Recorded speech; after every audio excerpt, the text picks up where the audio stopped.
কোটা বিরোধী আন্দোলন ঘিরে প্রধানমন্ত্রীর পদ ছাড়তে বাধ্য হওয়া শেখ হাসিনার ভিসা বাতিল করেছে যুক্তরাষ্ট্র।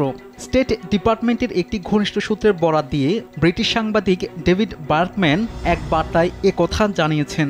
এছাড়া যুক্তরাজ্যও তাকে রাজনৈতিক আশ্রয় দিতে অপারগতা জানিয়েছে। এখন শেখ হাসিনা ইউরোপের অন্য কোনো দেশ অথবা সংযুক্ত আরব আমিরাতে যেতে পারেন। 100 গ্রাম রাঁধুনি হলুদ বা মরিচের গুঁড়ার সাথে 2টি এবং 200 গ্রামের সাথে 4টি রাঁধুনি স্বাদ মিশালি ফ্রি। গেল সোমবার বাংলাদেশ সরকারের প্রধানমন্ত্রীর পদ থেকে পদত্যাগ করার পরে ভারতে পালিয়ে যান শেখ হাসিনা। বাংলাদেশের ইতিহাসে ক্ষমতাচ্যুত হওয়ার পর কোনো নেতা এভাবে দেশ ছেড়ে পালাতে বাধ্য হননি।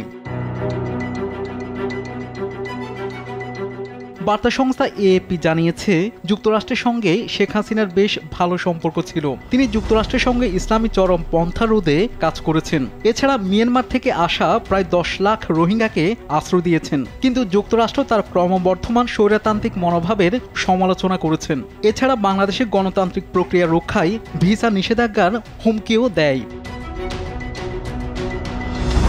বিশেষ করে গত কয়েক মাসে যুক্তরাষ্ট্র এবং বাংলাদেশের মধ্যে সম্পর্কের অবনতি ঘটে।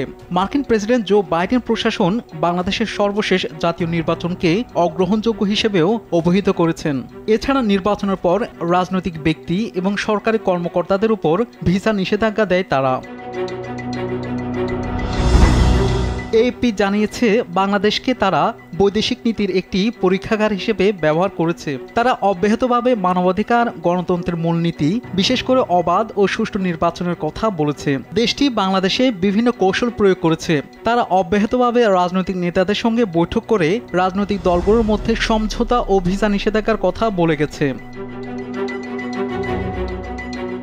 যুক্তরাষ্ট্র শেখ হাসিনার উপর বিভিন্ন বিষয় নিয়ে ক্ষুব্ধ ছিল, বিশেষ করে মানবাধিকার নিয়ে।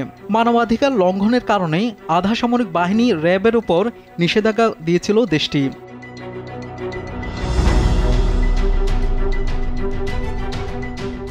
শেখ হাসিনা যুক্তরাষ্ট্রের মানবাধিকার নিয়ে সমালোচনা করেছেন। তিনি বলেছেন, সেখানে স্কুলে ঢুকে যেখানে সেখানে মানুষকে গুলি করে মেরে ফেলা হয়। এছাড়া যুক্তরাষ্ট্রকে ইঙ্গিত করে তিনি বলেন, তারা জোরপূর্বক বাংলাদেশে ঘাঁটি স্থাপন করতে চাইছে। যদিও মার্কিন সহকারী পররাষ্ট্রমন্ত্রী ডোনাল্ড লো এসব অভিযোগ অস্বীকার করেন। হাসিনা আরও অভিযোগ করেন, যুক্তরাষ্ট্র সরকার পরিবর্তন করতে চাইছে। যুক্তরাষ্ট্র চাইলে মুসলিম দেশের সরকার ভেঙে দিতে পারে। শাহাদাত শাওন, RTV।